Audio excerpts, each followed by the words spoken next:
Thanks for staying with us. I'm Julia Smith. Tax season is right around the corner. Like literally, the IRS has announced that the nation's tax season will start on Monday, January 24th, 2022, which is fairly normal. Now, what's not so normal, or well, at least compared to the last 2 years, is the deadline. Our Nixon Norman has more.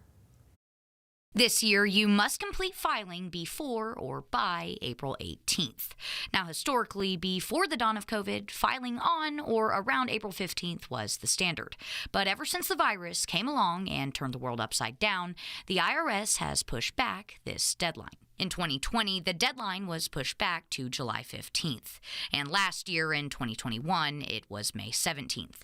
Although April is 4 months away, it's best to start thinking about filing your taxes now.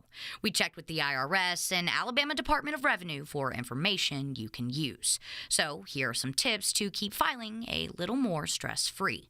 For starters, round up all your papers, all your receipts, documents, paperwork, bills, anything you may need to file, and put them together in a central location, like a binder or desk. So when it's time to sit down and file, you don't have to tear through the house looking for one piece of paper. Speaking of documentation and having it on hand, the IRS recently sent out special statements to the millions of Americans who got child tax credit checks, so they can get the other half of their checks this year. For a little bit of context, the child tax credit is normally calculated when you do your taxes, but to help families during the pandemic, Congress increased the credit and gave families the option of getting half the credit in advance.